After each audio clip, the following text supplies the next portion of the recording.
성경 보겠습니다. 에스겔 3장 12절입니다. 에스겔 3장 12절.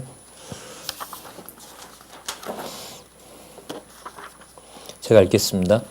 때에 주의 신이 나를 들어 올리시는데 내 뒤에 크게 울리는 소리가 들려 이르기를 여호와의 처소에서 나는 영광을 찬송할지어다 하니 그는 생물의 날개가 서로 부딪히는 소리와 생물 곁에 바퀴 소리라.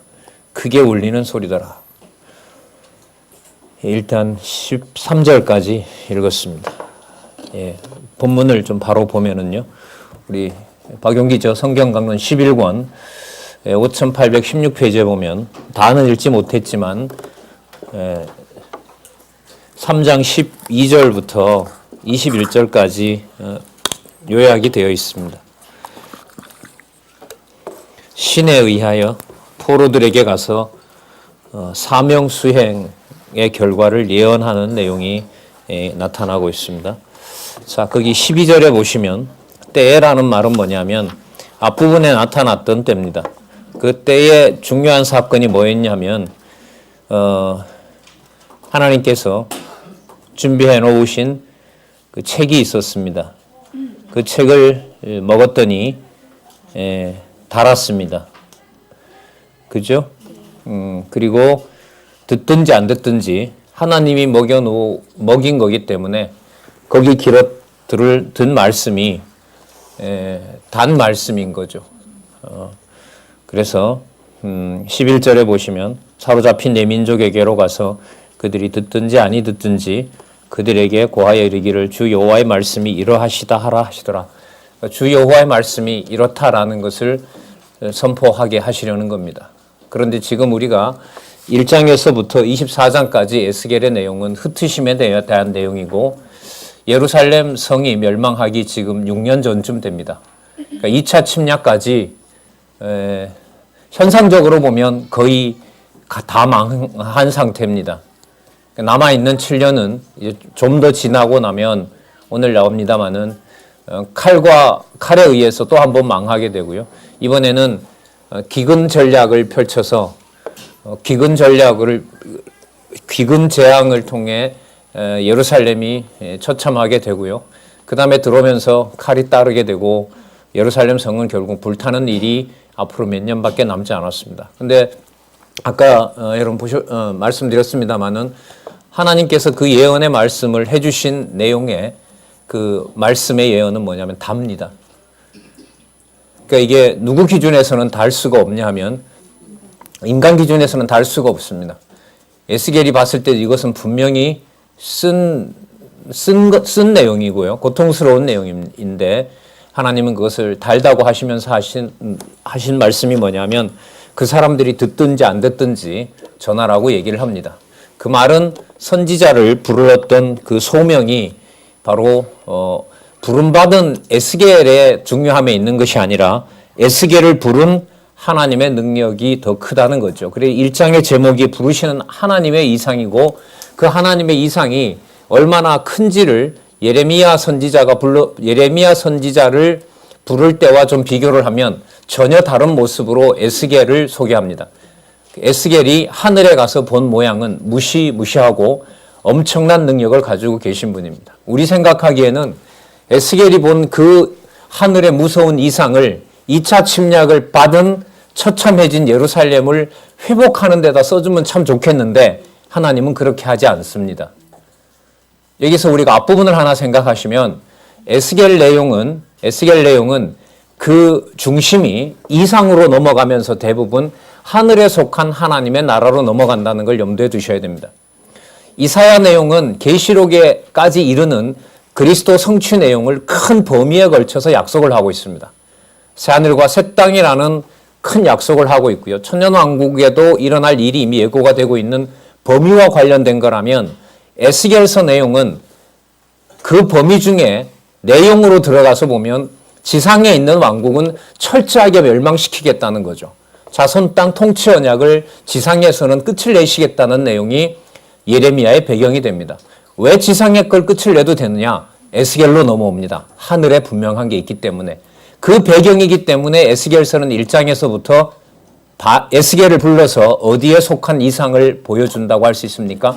하늘에 속한 이상입니다. 그럼 하늘에 속한 이상은 하나님과 하나님의 사역이 분리가 되질 않습니다. 왜요? 시간과 공간을 초월한 하나님의 이상과 하나님의 능력이기 때문에 그렇습니다. 거기에 초점을 맞추어서 오늘 이제 6장까지 내용에 가면 이제까지 에스겔을 불렀던 목적이 앞으로 6년 동안 철저하게 멸망해 가는 와중에 이 모든 것들은 여호와께서 하시는 일이라는 사실을 알려주고요. 이제 에스겔에서 나중에 모으시는 데 가면 모으심에 대한 내용에 가서는 그 모으심에 대한 약속은 하늘에 속한 것이라 하는 사실을 에스겔에게 이상으로 알려줍니다. 그럼 여러분 여기서 이제 이사야나 예레미야나 에스겔 선지자를 함께 생각을 하시면서 앞으로 마태복음 초반부에 나오는 3직 중에 선지서에서 말하는 선지자가 어떤 임무를 할 것인가를 예감할 수 있습니다. 선지자는 우리가 말하는 하나님의 말씀을 듣든지 안 듣든지 전할 뿐만 아니라요. 이상을 본 자들입니다. 하나님이 이상을 보여줬습니다. 그럼 이상의 내용은 뭐냐면 아브라함과 이삭, 야곱의 후손에게 모형으로 약속해 주었던 지상에 속한 나라가 아니라 어디에 속한 나라냐면 하늘에 속한 나라를 선지자는 보여줍니다. 그렇기 때문에 복음서에 보시면 선지자직을 감당하시면서 마태, 마가, 누가에 보면 선지자임을 소개하시면서 선지자로서 뭘 많이 보여주냐면 이상과 능력과 표적을 보여줍니다.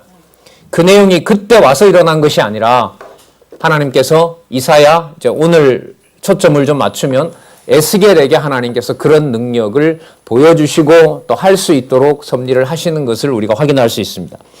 3장에까지 나타난 내용은 2장에서부터 이제 줄곧 이어졌던 내용인데요. 부름받은 에스겔의 사명입니다. 내용은 뭐냐면 듣든지 안 듣든지 내가 전하여 준 말들을 해라. 그리고 이 일들이 내가 해나가는 일이라는 사실을 전하라고 얘기를 합니다. 그래서 3장 12절에 보시면 에스겔을 주의 신이 들어 올립니다. 성령이죠. 쉽게 말하면 하나님의 영이 이상 중에 에스겔을 데리고 갑니다. 그러면서 12절 끝에 보면 여호와의 처소에서 나는 영광을 찬송해라. 이게 이상입니다. 여러분 땅에 있는 여호와의 처소는 어떤 상황입니까? 멸망 직전의 상황입니다. 그런데 하늘에 속한 하나님의 처소는 무시무시하고 어느 누구도 건들 수 없는 함부로 할 수 없는 것임을 1장에서 이미 보여줬던 겁니다. 무엇이 실체겠습니까? 하늘에 속한 것입니다. 누가 와서 전해 줄 실체겠습니까? 메시아가 오시는 것입니다. 그 범위가 여러분들 이사야부터 말라기까지 어떤 장면과 어떤 사건도 메시아를 배제하고 설명을 하면 성경은 바른 길로 가는 것이 아닙니다. 그 내용이 이사야부터 방대하기 때문에 그 내용을 전달하는 사람은 좀 많은 수고가 따라야 됩니다. 분량이 많아서 빨리 전달해 주고 싶어도 그걸 여러분들 뛰어넘을 수는 없기 때문에 이사야부터 말라기까지 선지서를 소개하고 안내하는 것은 여러분 쉽지 않는 내용인 것 같습니다. 많은 연습이, 많은 좀 숙지가 필요하고요. 그 내용을 근거로 마태복음에서부터 시작되는 선지직에 의한 성취 내용, 왜 이스라엘 백성들이 선지자를 봤다, 이런 내용들을 유대인들이 말을 할 수밖에 없는지, 그게 그 사람들에게 우연히 일어나는 기이한 현상이 아니라 이미 구약에 약속된 메시아에 대한 확실한 증표가 된다는 것을 선지서를 공부해 나가는 과정에 염두에 두시면 좋겠습니다. 4절에 또 한 번 반복합니다. 14절에 또 한 번 반복합니다.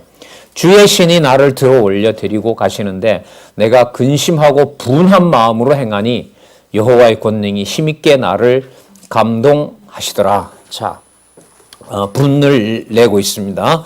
그런데 여호와의 권능이 힘있게 나를 감동합니다. 그러니까 왜냐하면 이스라엘 백성들이 범죄하는 내용을 보고요.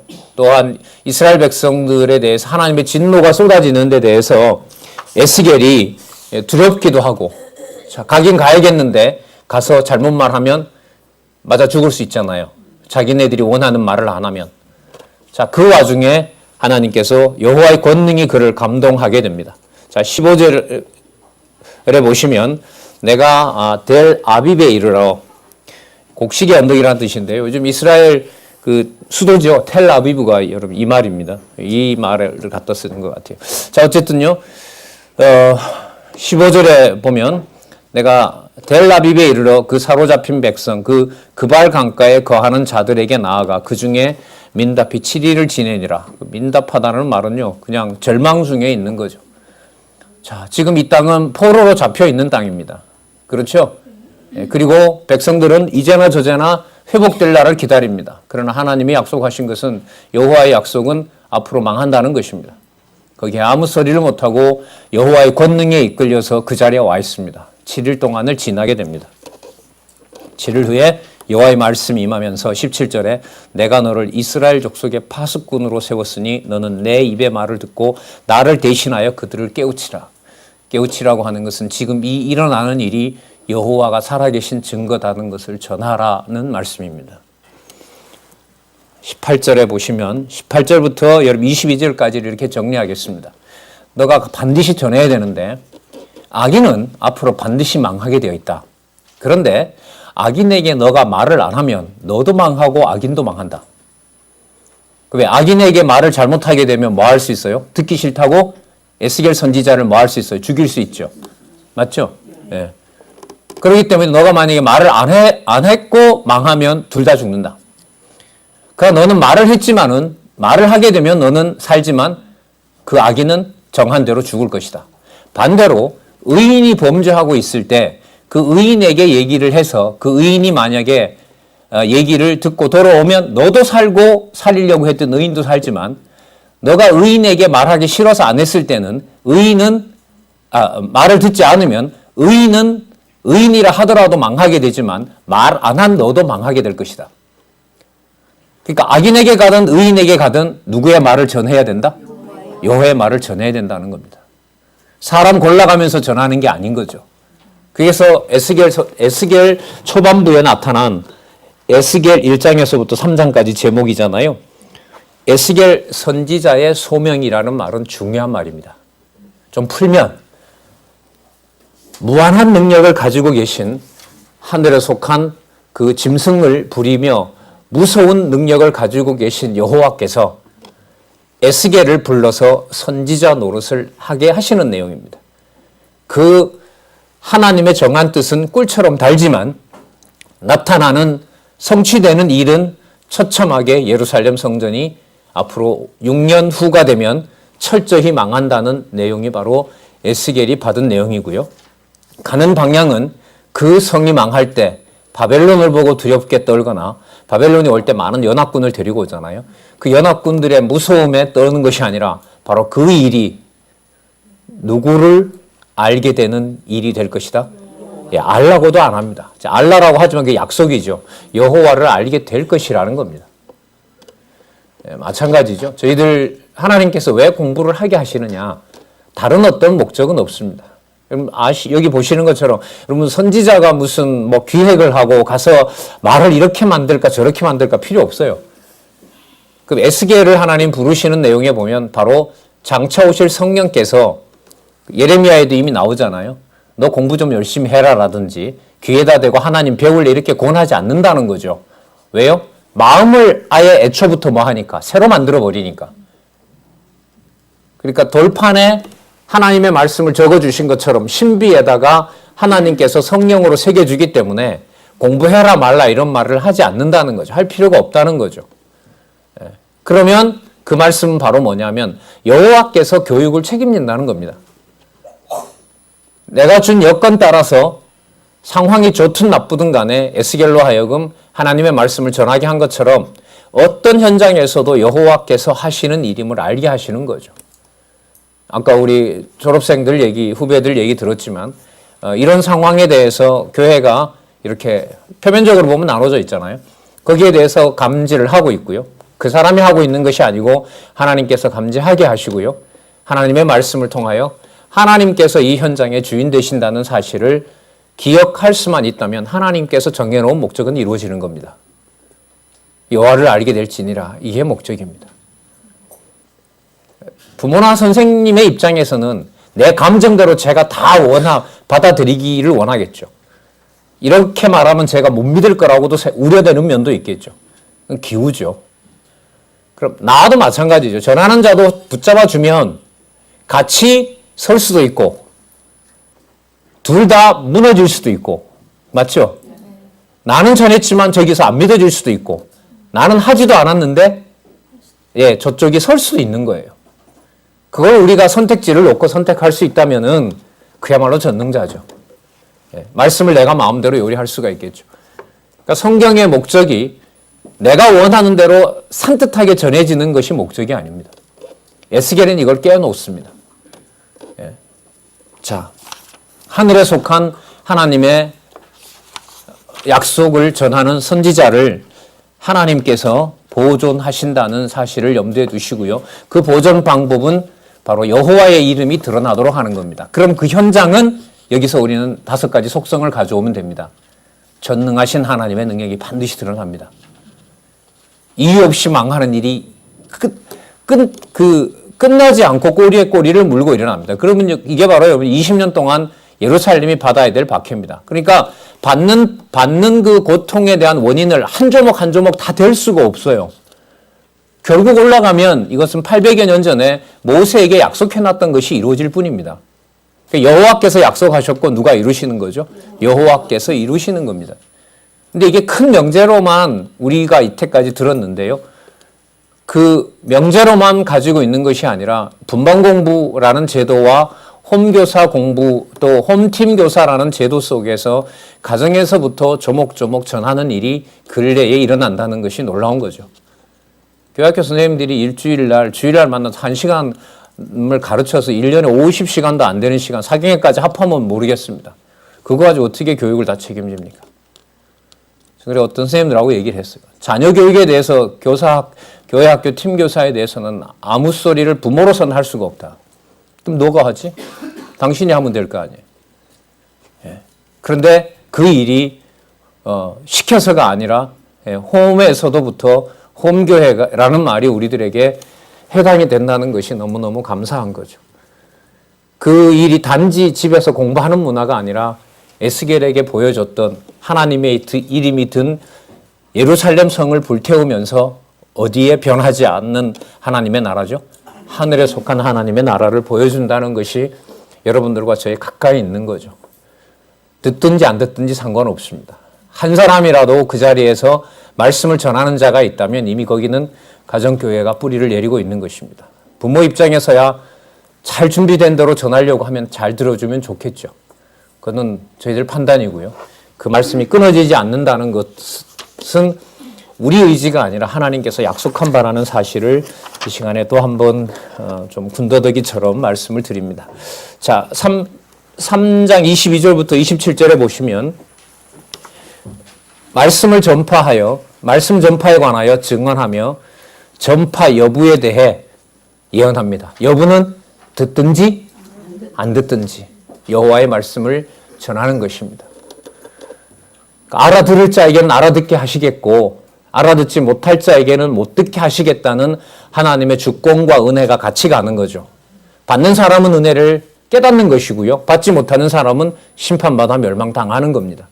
그러니까 말씀이 말씀대로 전해지는 것만큼 무서운 게 없어요. 가장 큰 범죄는 그럼 뭘까요? 말씀을 말씀대로 못 전하게 해서 망하는 거죠. 세상에서 심판하는 기준과는 다릅니다. 전 아직 못 봤는데 요즘 여기 좀 세간에서 인기가 있는 영화가 있다 그래요. 무슨 뭐 신과 함께인가 뭔가. 신과 함께 우리로 말하면 임마누엘인데요.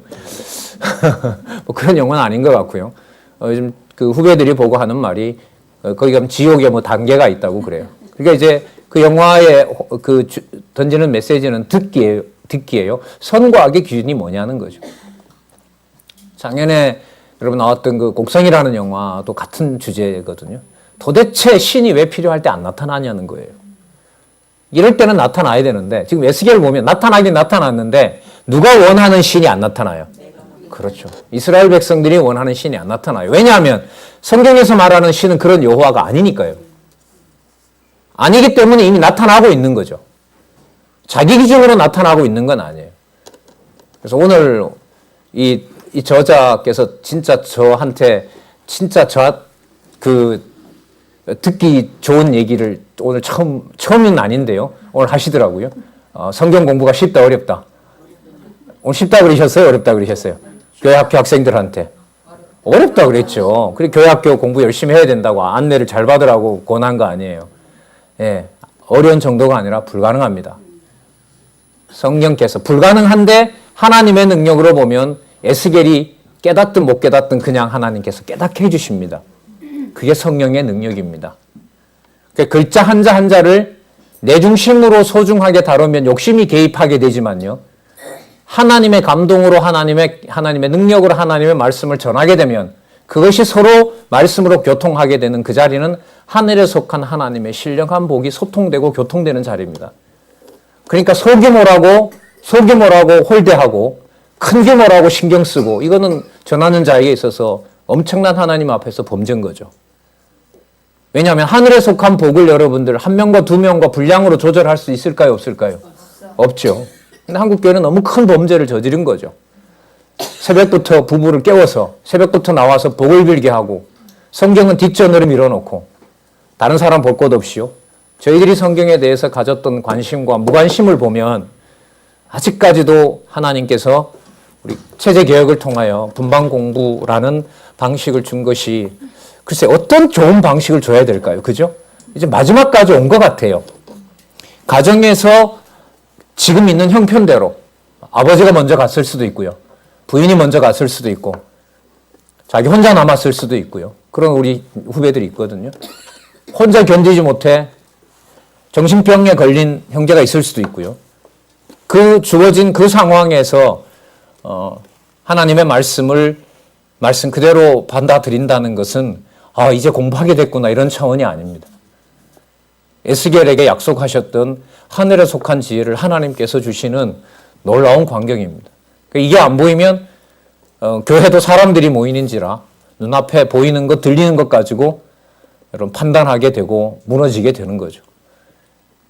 저희들에게 일어났던 일은 사실 땅의 일을 통해서 하늘의 일에 관심과 거기에 목표를 주도록 섭리해 왔던 과정으로 보입니다. 자, 여호와의 영광과 능력이 또 한 번 에스겔을 이끕니다. 그럼 지금까지 나왔던 주어는 에스겔이 주어가 되는 것이 아니라 계속해서 하나님의 영광과 권능이 몰아간 겁니다. 에스겔만 그럴까요? 아니면 지금 교회도 마찬가지일까요? 그러니까 문제는 진리예요. 문제는 진리입니다. 무슨 생각과 어떤 개념과 언어로 서로 소통하고 서로 그야말로 말씀으로 교제하게 되는 것인가가 저희들에게 너무너무 중요한 거겠죠. 그런데 우리는 창세기부터 계시록까지 우리 중심으로 해석하는 것이 아니라 하나님 중심으로 해석하는 모든 안내를 정확하게 해주고 있다는 거죠. 이런 복은 없습니다. 모르겠습니다. 이번 3월 15일 지나서 계속 이제 좀 여러 행사들이 준비를 하나님이 지금 하고 계신데요. 예장년 목회들 한 200 등록으로 200여 명 훨씬 넘습니다. 그 일이 준비되어 있고요. 선포를 성령께서 하시는 거죠. 그 다음에 중국에서 그 한족들에게 그 성경 강론집을 다 번역해서 소개하고 싶다라는 얘기는 일단 전해 왔고요.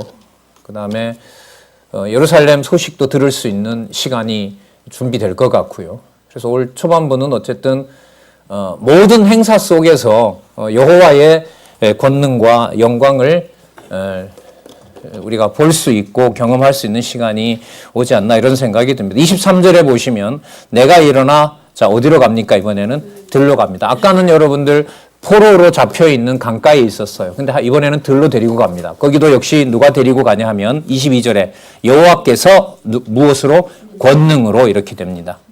24절에 보면 누구의 신이 임하사? 주의 신이 임하사. 그럼 앞으로 선지자가 오셔서 아버지의 뜻, 아들로서는 아버지이죠. 그 다음에 본성으로 보면 하나님이신 그리스도가 전하실 내용은 주의 신이 감동하는 거 있기 때문에 잉태 때만 성령 감동이 아니라 언제까지? 승천하실 때까지 영으로 보면 지상에서 감동된 성령의 감동에 의해서 끌어가는 그야말로 하나님이신 거죠. 하나님의 영이 끌어가는 분입니다. 자, 24절 주의 신이라고 나옵니다. 이거 계속 나왔었죠, 앞에. 예를 들면 여러분 3장 14절에서도 앞에 나왔고요. 가까운데 뒤로 넘어가면 한 8장쯤에 가면 이게 또 한 번 나와요. 계속 그러면 뭐 된다는 겁니까? 강조된다는 거죠. 그 에스겔의 이상이 아니라 누구의 이상이다? 하나님의 이상이라는 사실을 보여주고 있는 겁니다. 자, 25절에 하나님의 이상과 하나님의 권능과 하나님의 영광으로 이끌어가는 에스겔을 이끌어가기 때문에 하나님이 이런 말씀을 하십니다. 인자야, 무리가 줄로 너를 동여매리니 내가 그들 가운데서 나오지 못할 것이라. 하나님의 능력이 없어서 줄로 동여매게 할까요? 아닙니다. 왜요? 왜 그럼 동여매게 할까요? 이것이 바로 에스겔이 여호와의 권능으로 된다는 것을 알려주게 하려는 표적입니다. 우리가 생각하기에는 여호와께서 권능으로 이끌어가는 선지자니까 그런 것쯤이야 딱 삼손처럼 탁 이렇게 풀어헤치면 좋겠지만 그런 것이 아니라 하나님의 능력은 거기에 있는 것이 아니라 묶어놓는 것에 하나님의 능력이 있는 거죠. 26절에 보시면요. 내가 내 혀로 내 천장에 붙게 하여 너로 뭐가 돼요? 자, 누가 못 전하게 하십니까? 맞죠? 예, 듣든지 안 듣든지를 누가 그렇게 하실까요? 여호와께서 그렇게 해요. 내 혀, 에스겔의 혀만 그렇게 하는 것이 아니라 입만 그렇게 하는 것이 아니라 그 들을 자가 듣게도 하고 못 듣게도 하는 것을 누가 하신다? 여호와께서 하십니다. 여호와께서. 근데 우리 너무 오랫동안 들었죠. 듣게 하신 거잖아요. 맞죠? 예, 잘 관리를 하도록도 하셨고 잘 듣게도 하셨고 놀라운 시대를 또한 살게도 하신 거 아니겠습니까? 자, 너로 봉어리가 되어 그들의 책망자가 되지 못하게 하리니 그들은 패역한 족속이니라. 하나님께서 패역한 족속이니까 아예 못 듣게 해요. 그러니까 패역한 족속이기 때문에 말하게 해서 정죄할 수도 있지만 여기서는 패역한 족속이기 때문에 아예 예레미야의 입을 닫아버려요. 누가 말씀을 못 전하게 합니까? 여호와께서. 여러분, 말을 통해서 언어가 전달된다고 복음이 전해진다고 여러분들 생각하지는 않으실 겁니다. 그 정도는 다 소통이 될 겁니다. 예, 지식을 많이 축적한다고 해서 그것이 여호와에 대한 지식이 높다라고도 그렇게 생각하지도 않으실 것입니다. 여호와께서 깨닫게 하셔야 된다는 명제를 엄격하게 잘 알고 계시리라고 봅니다. 그러나 27절 내가 너와 말할 때에는 내 입을 연다. 그러니까 패역한 족속에게는 못 듣게 하고요. 여호와께서 도와줄 때는 어떻게 돼요? 여호와께서 열게 할 때는 입을 열어서 그들에게 주 여호와의 말씀이 이러하시다 하라. 들을 자는 들을 것이요 듣기 싫어하는 자는 듣지 아니하리니. 듣지 않는 자들은 누구라? 예, 패역한 족속이라라고 얘기를 합니다. 자, 그래서 1장에서부터 여러분 3장까지 에스겔 선지자를 소명한 것은 여러분 전적으로 누구의 능력이 불러낸 것이다? 상황은 여호와의 이름이 든 성전도 멸망해가는 지경에다 놓고 들을 자와 못 들을 자를 하나님께서 정해놓으시고 전반적인 이스라엘, 자, 성은 예루살렘인데요. 호칭을 하나님이 뭐라고 부른다 그랬죠? 이스라엘로 불러버립니다. 그럼 이스라엘은 남쪽, 북쪽 이스라엘을 다 포함하는 개념이고요. 예루살렘이 멸망할 때 이스라엘을 부르는 것은 분국되기 이전의 이스라엘로 갑니다. 그러니까 한 나라인 거죠. 그러니까 남쪽이든 북쪽이든 전부 다 하나님께서 북쪽은 이미 버렸고요. 남쪽 유다도 버리겠다는 거죠. 그래서 전체 이스라엘을 하나님께서 다 흩어버리겠다는 것을 이루시는 겁니다. 왜요? 모세에게 이로부터 800년, 850년 전에 레위기와 신명기에서 이미 약속한 바가 있기 때문에 그렇습니다. 그 약속대로 20년 동안 상세하게 여호와께서 이를 이루어 가셨다는 사실을 예레미야를 통하여 1차 침략 일어나기 한 20년 전부터, 그러니까 640년부터 잡혀가서 수십 년이 지나는 동안까지 예언된 내용을 우리는 이미 예레미야를 통해서 살펴본 바가 있습니다. 자, 그러면 선지자를 불러서 아까 이 족속은 패역한 족속이라 그랬죠. 안 듣는다는 거죠. 그 족속이 4장에서부터 7절까지 보면 뭐로 인해서 멸망을 당한다? 죄로 인해서 멸망을 당하는데요. 먼저 행위를 지적을 하십니다. 그런데 이 행위를 보시면은 하나님께서 아주 구체적으로 정죄를 하세요. 4장에서부터 5장에 행위에 의한 예언이 나타나는데 4장 1절에서부터 8절을 먼저 보시면 징조를 마련하고 그들의 죄악을 담당할 날수에 대해서 예언을 합니다. 자, 여러분 5절을 한번 보시면요. 자, 이렇게 할까요? 4절에 보시면 3절에서부터 그 죄악을 담당하는 이 족속의 이름이 나옵니다. 3절 끝에 보면 이스라엘 족속이라고 나오죠. 4절에 보면 이스라엘 족속의 죄악이라고 나오죠. 그죠? 그럼 이게 북쪽 이스라엘에만 한정된 것이 아니라는 걸 알 수 있겠죠. 그럼 하나님께서 이건 의도한 거예요. 왜냐하면요. 나중에 에스겔 48장에 가면 12지파 땅 분배가 나와요. 그럼 12지파라고 하면 유다라는 말 가지고는 안 되죠. 그 무슨 말이 있어야 돼요?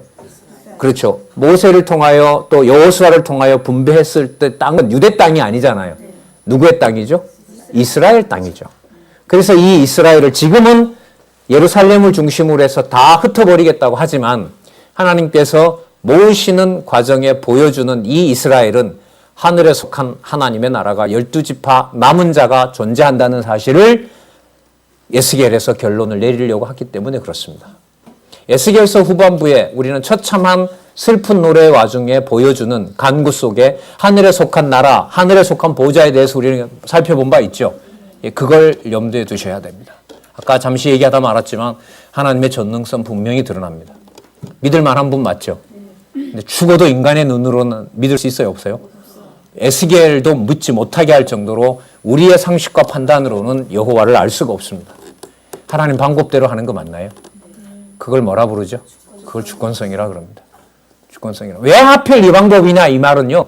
하나님의 주권성을 기도하는 그 말이라고 보시면 돼요.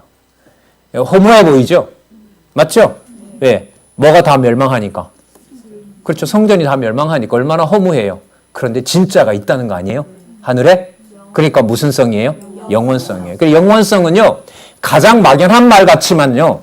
역사서를 배경으로 해서 이해를 하면 가장 실질적인 개념이고 가장 구체적이고 동시에 사람의 생각으로 이해할 수 없는 개념이 영원성입니다. 왜냐하면 눈에 보이는 예루살렘이 불타는 현장에서 눈에 볼 때는 그러면 사라져요? 아니면 세워져요? 사라지죠. 그럴 때 영적인 눈을 밝혀서 어디에 속한 나라? 불타지 않는 하늘나라를 보여주는 거기 때문에 영원성이라고 하는 개념은 막연한 추상적인 개념이 아닙니다. 영원성이 이해가 되려면요. 예수님처럼 십자가에 달아매 놓는데 하나님 여호와 감사합니다라는 것을 온몸으로 찬양할 수 있으면 영원성이 이해가 돼요. 그럼 공부를 안 하셔도 신적 존재가 돼요. 교회에서 믿었던 사람한테 예를 들면 모욕을 당하고 쉽게 말하는 세상 말로 발등을 찍혔어요. 그런데도 그것이 무한 감사한 눈물이 흘러나면 영원성 공부 안 하셔도 돼요. 왜요? 그 정도 되면 뭐가 아니에요? 신이 아니죠. 아니, 인간이 아니죠. 신인데 뭐하러 성경 공부를 해요? 그러면 영원성은 여러분들 말 논란을 일으키는 그런 말장난을 하는 개념이 아니에요. 그게 여러분 전도서입니다. 전도서 마지막이 어떻게 끝나냐 하면 여호와의 심판이 있을 줄 알라. 그러니까 그 말은 좋은 것과 나쁜 것에서 진짜 하나님에게 속한 것을 인간이 알 수 있다 없다. 하나님께서 판정하신다는 겁니다. 지금 여기 보면 알 수 있잖아요. 이스라엘 유대인들에게 가장 좋고 가장 보존하고 싶은 것은 여러분 예루살렘에 있는 무엇일까요? 성전 아니겠습니까? 근데 그게 지금 어떻게 돼요? 불타고 그렇게 거듭거듭 약속해 줬던 언약 자손들은 어떻게 되고요? 처참하게 죽어가고 있고 부모의 입 속에 들어간단 말이에요. 최악 상황 속에서 무슨 여지가 있겠습니까, 그게? 이렇게 끝나는 건가, 다윗 왕조가. 그런데 여러분, 우리는 이미 이사야에서부터 예레미야에 이르는 동안 변하지 않는 하나님의 나라를 바라본 거죠. 그래서 여러분들이 저자가 목회하실 때, 저는 그때 없었습니다만, 그때 선배들이 여러 말들을 많이 들었겠지만은요, 좀 안 좋은 일에서, 포기하지 말라고 하는 권면을 많이 들었고 또 했다고 그러시더라고요. 그 말은 결국은 누가 살아 계신다는 것에 대한 마지막 호소일까요? 여호와께서. 여호와께서. 자, 그러면 그 징조와 관련해서 어떻게 상세하게 말씀을 하시는지요. 이스라엘 족속의 4절에 보시면 이스라엘 족속의 죄악을 당하되, 여러분 여기서 이스라엘 족속은요 이제 남쪽 북쪽을 다 파괴돼요. 왜냐하면 두 가지로 나누기 때문에 그런데요. 5절에 보면 내가 그들의 범죄한 횟수대로 내게 날수를 정하였나니 곧 뭐라? 390일이라. 여러분 390일이 뭐냐면 어느 정도로 보시면 되냐면 북쪽 이스라엘이 갈라져서요 망하게 되는 그 전체 기간을 생각하면 돼요. 근데 그거보다 조금 더 길어요. 그러면 이 말은 뭐냐면 결국 이게 연으로 또 헤아려지거든요. 390일을 1년으로 잡으면 몇 년이 되죠? 390년, 한 400년 되죠. 그러니까 이스라엘 전체 역사와 관계가 돼요. 어떻게 보면 다윗에서부터요, 갈라져서 마지막 호세아 왕인가요? 호세아 북쪽 이스라엘 왕이 망할 때까지 전체 기간을 하나님께서 망해야 될 것이 망했다는 것으로 알려줍니다. 그 다음에 보면 6절에 보시면 그 수가 차거든 너는 우편으로 누워 유다 족속의 제약을 담당하라. 그러면 5절에 나타난 이스라엘 족속은 북쪽 이스라엘이고요. 맞죠? 6절에 나타난 유다 족속의 제약은 40일로 정합니다. 이건 40년이 됩니다. 그럼요 40년이면요 여러분 586년에 망하니까 40년 더 하면 한번 더 해보십시다. 한 620년? 그러면 누구 시대 때부터 예언된 거죠? 예레미야. 예레미야가 가장 직접적으로 예언했던 내용들이 나타나서 그것이 성취된 내용으로 보시면 됩니다. 자, 그러면서 7절에 너는 또 에워싼 예루살렘을 향하여 팔을 베어매고 팔을 이렇게 걷어 올리는 거죠. 예언하라. 내가 줄로 너를 뭐하리니? 동일이니. 자, 그 동임으로 해서 예루살렘을 하나님께서 어떻게 하신다? 동인다 이 말이죠. 자, 에워싸는 날이 맞도록 몸을 이리저리 돌리지 못하리라. 꼼짝없이 망하게 될 것이다. 그리고 상황은 뭐냐면 더러운 인간으로 만들어버립니다. 떡은 쇠똥에 구워 먹고 양식은 끊어질 것이라고 예언을 합니다. 여러분 얼마나 이스라엘 민족, 유다 민족 거룩한 민족입니까? 부정한 것과 부정하지 않은 것이 구분이 되어 있고요. 다른 민족 먹지 않는 것들이 있고요. 성별된 민족인데 이방인보다 못한 대우를 해버리는 거예요. 하나님께서. 그래서 똥으로 빵을 구워야 되는 일, 처참하게 만들어버리는 거죠. 자, 13절에 보시면요. 여호와께서 또 가라사대 내가 열국으로 쫓아 흩을 이스라엘 자손이 거기서 이와 같이 부정한 떡을 먹으리라 하시기로 내가 가로되 오라 주 여호와여 나는 영혼을 더럽힌 일이 없습니다. 이걸 누가 반발하냐면요. 여호와께 에스겔이 반문을 해요. 하나님 이 민족이 더러운 것을 먹어본 적이 없는 민족인데 어떻게 그렇게까지 할 수가 있습니까? 에스겔 기준이죠.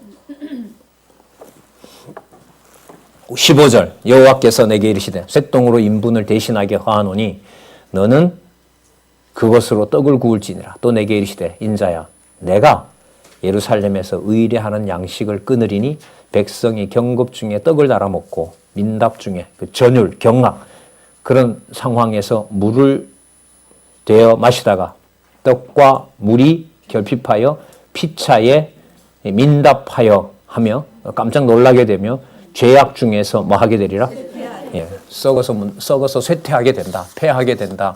라는 약속을 예레미야에게 해주게 됩니다. 그래서 다가올 3차 침략을 하나님께서는 바벨론으로 하여금 어떤 전략을 펼치게 하냐면 굶겨 죽이는 작전입니다. 바깥에 외벽을 쌓아서 어떤 것도 들여보내지 않는 방법이고요. 그것은 레위기와 신명기, 레위기 16장, 신명기 28장에 약속했던 처참한 약속이 이루어지는 현장이 됩니다.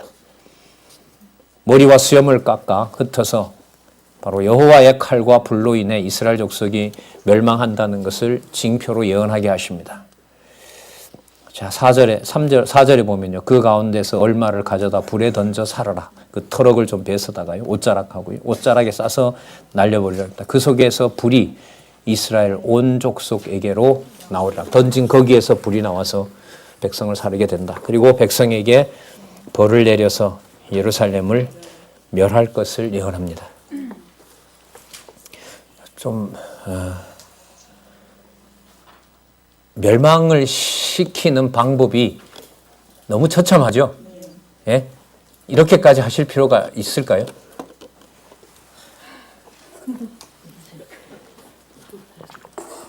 그 약속했던 내용이 무엇인지 지금 진실이 드러나고 있는 거죠. 물론 일부는 약속이 되어 있어요. 5절에 보면 주어를 확인합니다. 주 여호와께서 가라사대 이것이 곧 예루살렘이라. 6절요. 그가 내 규례를 거스려서 이방인보다 악을 더하며 내 율례도 그리하며 그 둘러보는 열방보다 더하니 이는 그들이 내 규례를 버리고 내 율례를 행치 아니하였습니다. 그러므로 나 주 여호와가 말하노라. 너희의 요란함이 너희를 둘러있는 이방인보다 더하여 내 율례를 행치 아니하며. 이거 번역 바로 잡았는데요. 이 요란함이 아니라 부요함이에요. 이게 무슨 뜻이냐면 너네들이 이방보다 더 부요한데 이방보다가 더 우상을 섬겼다 이 말이에요. 더 부요하게 했으면 누구를 더 잘 섬기는 것이 상식이에요? 그런데 그렇지 않다는 거죠. 여러분 그 솔로몬과 관련된 기록이 두 가지가 있죠. 열왕기가 있고 역대기가 있는데 솔로몬의 부가 열왕기는 뭐 하는 원인이 됩니까? 이탈해서 망하게 되는 원인이 돼요. 그러니까 솔로몬의 그러한 걸 배경으로 부르는 노래가 여러분들 부르게 한 노래가 전도서거든요. 아까도 말씀드린 대로 영원성을 찬송하는 내용이 뭐냐면 솔로몬의 모든 과정이 열왕기의 관점에서 보면 망하는 과정이에요. 성전 짓는 것도. 왜냐하면 성전 지어서 내가 모시는 신이 이런 신이다라고 자기 과시를 하게 되면 하나님의 이름을 팔아서 자기 영광을 취하게 되죠. 자기보다 똑똑한 사람이 없으니까 자기가 신이 되도록 내버려 두면 그게 열왕기가 돼요. 그게 역대기는 하나님께서 여호와의 이름을 찬송하도록 하게 되면 그게 역대기가 돼요. 거리가 멀어요? 가까워요? 백지 한 장 차이예요? 백지 한 장 차이예요. 그 나타나는 행동을 가지고는 여러분 누가 보더라도 하나님 앞에 제사 드릴 때는 그거 좋게 볼까요? 나쁘게 볼까요? 좋게 보죠. 그러나 열왕기는 아니에요. 열왕기는 성전 짓는 것과 왕궁을 짓는 것이 뭐 하는 계기가 돼요? 그렇죠. 초첩이 들어올 때 이방 신을 가지고 오고 거기에 마치 큰 자비를 베푸는 것처럼 그러다가 몰렉 제사까지 열어놓는 이 놈이라 할 뻔했네요. 솔로몬이 바로 여러분 그 장본인이 아닙니까? 그래서 여호와께서 이스라엘 백성들에게 부요함을 줬음에도 불구하고 그 부요함을 준 것이 무슨 계기가 돼요? 누구를 버리는? 여호와를 버리는 일이 됩니다. 여러분 얼마나 무서워요. 여러분 이렇게 남들과 전혀라기보다가 진짜 다른 것과 비교할 수 없는 성경 교육을 이렇게 철저하게 받는데 여러분 이 과정이 여호와를 우리 스스로는 믿어가는 과정이고 확신을 갖는 과정인데 이게 지금 뭐 하는 과정이다? 하나님이 버리는 과정이라고 생각을 해보세요. 여기서 누가 나올 수 있는가? 이 역사가 여러분 뿌리부터 뽑아버리고 하늘에 속한 나라를 하나님께서 이루시는 과정이에요. 인간적인 상식으로 말씀을 드리면 굉장히 바쁘세요. 하나님이. 메시아 올 날은 다가오죠. 빨리 모형은 뭐 해야 돼요? 다 없애야죠. 그러니까 뭐 하셔야 돼요? 노아 홍수 때처럼 빨리 정지하고 빨리 뭐 해야 돼요? 그것도 치워야 돼요. 그래야 누가 오니까? 예, 아까 인간적이라고 제가 얘기했습니다. 하나님이 그렇다는 분이 아니라 느낌이 그래요. 인간적으로 보면 그래서 이 여호와를 이해할 수가 없어요. 그래서 여러분들 선지서를 이해하기 위해서는 앞부분에 나타난 전능성, 신실성, 주권성, 영원성. 여러분 오늘 우리가 함께 생각해본 내용에서 자비성이 뭐예요? 뭐가 자비성이에요? 망하게 하는 게 자비예요? 아니죠. 망하게 하는 건 자비가 아니에요. 망하게 하신 여호와가 기억나는 게 자비예요. 그게 자비성이에요. 자, 어떤 일이 벌어질까 볼까요? 자, 주어를 강조하십니다. 하나님께서 8절 그러므로 나 주 여호와가 말하노라 나 곧 내가 저를 치며 이방인의 목전에서 너희 중에 벌을 내리되 내 모든 가증한 일로 인하여 내가 전무후무하게 내게 내릴지라. 그 결과 너희 중에 아비가 이거 처음 나오죠. 어미가 먹기만 하는 줄 알았더니 아비가 아들을 먹고 아들이 성경 이런 구절 있는 줄 모르셨죠? 여러분 이걸 읽고 어떻게 결론을 내겠어요? 이걸 읽고 말이죠. 가정교회나 우리 교회 팀 그래서 우리 하나님 잘 믿자. 하나님 안 믿으면 이런 일이 벌어진다. 이거는 틀려요. 맞아요. 틀리죠. 그럼 그거 인과응보잖아요. 어려워요. 불가능합니다. 성경은 상식으로 이해할 수가 없는 겁니다. 차라리 안 보고 대충 언약 성취 얘기하다가 믿는 게 훨씬 더 심리적으로 병리적으로 훨씬 더 낫습니다. 이 말은 공부 우리가 하는 건 아니니까요. 안 시키고 못 시키고 깨닫게 하지 않으면 알 수 없는 것이 하나님의 말씀입니다. 무섭죠, 사실. 내가 벌을 내리고 너희 중에 남은 자를 다 사방에 흩으리라. 흩으시는 여호와 나오네요. 그러므로 나 주 여호와가 말하노라. 내가 나의 삶을 두고 맹세하노니 네가 모든 미운 물건과 모든 가증한 일로 내 성소를 더럽히은즉 나도 너를 아껴보지 아니하며 긍휼을 베풀지 아니하고 미약하게 하리라. 너희 가운데 3분의 1은 온역 나오죠? 전염병입니다. 그 다음 기근 나오죠? 12절 끝에 보면 중간에 보면 칼 나오죠? 맞죠? 온역, 기근, 칼 어디서 많이 봤죠?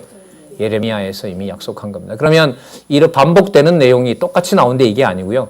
예레미야 내용에서는 지상에 임하는 하나님의 진노에다 초점을 맞춘다면 에스겔은 여러분들 이것과 비교될 수 없는 하나님께서 새롭게 준비해 놓은 땅과 백성과 성전이 있어요. 그게 극적으로 에스겔 마지막 47장, 48장이에요. 그 에스겔은 48장 진짜 끝까지 가야 돼요. 끝까지 가야 이 답이 나와요. 이 심정을 인간적으로 어디 가서 어떻게 달래고 이 구절은 그야말로 빼고 해야 되죠. 저 교회학교, 대학 때 그 교회학교 교사였을 때 저 이런 경험이 있거든요. 그 왜 사사기 보면 막 12도 막 이런 게 낸 거 있죠. 그거 일부러 스킵했어요. 내가 자신이 없어서. 전달을 못했죠. 그 다음에 와서 미안하다 했죠. 선생님이 안 믿어줘서 못했다고. 근데 지금은 믿어져요? 아니, 지금도 안 믿어져. 하나님이 안 믿어지게 하면 못 믿는다. 그걸 좀 알았어. 이렇게 애들한테, 학생들한테 변명한 적이 있던 것 같아요. 13절 보면요. 이와 같이 내 노가 다한즉 그들에게 향한 분이 풀려서 내 마음이 뭐 하대요? 진짜 이걸 어떻게 해서 여러분 설명하실지. 여러분들이 강론을 좀 하도록 이건 좀 기회를 줬으면 좋겠어요. 내 분이 그들에게 다한즉, 여러분 이게 결론이에요. 나 여호와가 열심으로 말한 줄을 그들이 알리라. 여러분 이 현장에서 여기서 여호와라는 존재를 알려주는 걸 여러분 에스겔이 안내를 잘한다고 될까요? 안 될까요? 상황은 다 벌어졌는데. 예. 15절 내 노와 분과 중한 책망으로 내게 벌을 내린즉 너를 둘러있는 이방인에게 내가 수욕과 조롱을 당하고 16절 주어 또 강조하잖아요. 내가 멸망케 하는 여기 나오네요. 기근. 맞죠? 17절 보세요. 내가 기근과 악한 짐승을 너희에게 보내요. 그럼 굶어 죽고 힘이 없는데 거기다가 여러분 패스트도 돌고요. 늑대들도 와요. 여러분 그 현장이 하나님 살아계신 현장일까요? 이런 얘기를 하지 말라 그러더라고요. 왜냐하면 제가 이렇게 의도적으로 여러분들에게 하는 것처럼 보이는 분들이 있었는가 봐요. 저는 뭐 여러분 당당하게 말하는 게 아닙니다. 왜냐하면 저도 이 내용을 하나님이 믿어지지 못하게 하면 못 믿으니까요. 그렇다고 여러분들은 지금 못 믿어지니까 믿어지는 제가 말한다. 이것도 아닙니다. 그런 공식도 아니에요. 이 성경에서 말하는 여호와가 어떤 분인지를 앞부분에 말씀드렸던 하나님의 5대 속성, 전능성에서부터 자비성까지가 누구 기준의 정서와 누구 기준의 신앙으로 가능한 것이다? 여호와 중심의 신앙으로 가능하다는 것을 말씀을 드리는 겁니다. 사실 이런 글은요, 서로 읽고 그냥 어떤 맥락인지만 정리를 하면 전 된다고 봐요. 여기서 뭘 더 덧붙이겠어요, 제가 여러분들한테. 자, 여호와께서 그 다음에 보면 산당을 다 헐어버리고, 여러분 범죄의 씨앗이 된 곳이 어디냐면 산당이잖아요. 그러니까 산당을 멸해버려요. 그게 진원지거든요. 여러분 그 산당에서 무슨 제사가 지내집니까? 몰렉 제사가 지내지거든요. 없애야죠, 하나님께서. 싹 없애버려요. 그래서 6장 1절에서부터 10절 보면 뭘 멸함으로? 산당을 멸함으로 한탄하며 여호와인 줄 안다고 얘기를 합니다. 자, 그래서 3절에 보시면요. 이스라엘 산들아 라고 나오고요. 내가 하신다는 얘기가 4절에 보면 너희 제단이 황무하고 태양상이 회파될 것이며 내가 또 너희 중에 사륙을 당하여 너희 우상 앞에 엎드러지게 할 것이라. 자, 지금 확인할 내용이요. 자, 시간이 다 됐는데요. 마지막으로 우리 확인하면서 앞으로 이 처참한 배경 가운데 이 일이 일어날 때마다 앞으로 6년 동안 이제 계속 일어나는 거예요. 이 일어나는 과정에 그 현장에서 깨닫는 것은 여호와를 깨닫는 거고요. 그렇다고 사라졌다고 할 수가 없고 어디를 쳐다보게 해요? 하늘에 속하도록 하는 방법. 이게 여러분들 그래, 앞에서 배웠던 개념을 좀 쉽게 말씀을 드린다면 이게 영원성입니다. 현상 세계에서는 그 나라가 뭐하게 하고요? 망하게 하고요. 어떤 여지도 다 없애놓고 하나님이 주신 믿음과 하나님이 주신 소망으로만 하나님의 존재가 기억나게 하는 것. 그 현장이 여러분들 영원성 찬양입니다. 그리스도를 그렇게 하셨고요. 하나님의 교회를 그렇게 하셨고 우리 사랑하는 대한민국 한국교회도 3.1절이 다가오는데요. 곳곳에 피 뿌리지 않은 도 기준으로 보면 도와 큰 도시 기준으로 보면 하나님의 선진들의 피 흘리지 않고 세워진 교회가 없다는 것이 여러분들과 제가 살고 있는 한국교회입니다. 한국교회 비판해야죠. 비성경적으로 가는 거. 그러나 그 교회의 주인이 누구이시다? 여호와이시다. 자, 정리할게요. 7절. 아마 동그라미 하시거나 체크를 해놓으시고 앞으로 모든 48장까지 나타나는 구절에 여러분들 반복되는 구절입니다. 너희 중에 살육을 당하여 엎드러지게 하여 너희로 나를 여호와인 줄 알게 하려 함이니라. 그러나 너희가 열방에 흩어질 때에 내가 너희 중에 칼을 피하여 이방 중에 누가 있다고 그래요? 그렇죠. 그러면 여러분 바벨론에게 이미 붙잡혀간 것은 멸망시킨 것이 아니라 남아있을 자를 남아있게 하시는 살아계신 하나님의 섭리인 거죠. 맞죠? 예. 너희 중에 피한 자가 사로잡혀 이방인 중에 있어서 나를 뭐하되? 그렇죠. 남아있는 자, 피한 자 기억하되 그들이 음란한 마음으로 나를 떠나고 음란한 눈으로 우상을 섬겨 나로 근심케 한 것을 기억하고 스스로 뭐 한다 그래요? 스스로 하면 자기 의지가 아니라 하나님께서 그 입을 열어 회개하게 하신다는 내용입니다. 회개하게 하신다는 내용입니다. 이는 그 모든 가증한 일로 악을 행하였음이라. 우리 10절 같이 읽어볼까요? 시작. 그때야 그들이 나를 여호와인 줄 알리라. 내가 이런 재앙을 그들에게 내리겠다 한 말이 헛되지 아니하리라. 어떤 현장에 가시든 어떤 일이 벌어지든 간에 저희들은 많이 왔습니다. 구약의 마지막 부분 선지서를 통해서 메시아께서 그 현장에서 그때그때 고백했던 내용은 하늘에서 이루어진 것처럼 땅에서도 이루어지기 때문에 누구의 이름이 맞습니다. 여호와의 이름이 맞습니다라는 것을 생각하시면서요. 앞으로 좀 더 준비하셔서 깊은 우리 공부가 될 수 있도록 도움이 되셨으면 좋겠습니다. 기도하겠습니다. 하나님 감사합니다. 결코 믿을 수 없는 하나님의 무서운 또 엄격한 하나님의 섭리를 말씀을 이렇게 함께 볼 수 있게 해주셔서 하나님 감사합니다. 우리의 상식과 우리의 심정으로 어찌 여호와 하나님을 함부로 말하겠습니까? 하나님의 교회에 함부로 대하지 말게 하여 주시고 그때그때마다 만나는 귀한 주의 선후배 또 동력자들 또 주의 자녀들 귀하게 여기며 하나님의 말씀 순수하게 전하는 주의 종들 될 수 있도록 하나님 저희를 보호해 주시고 이끌어 주시옵소서. 예수님의 이름으로 기도드렸습니다. 아멘.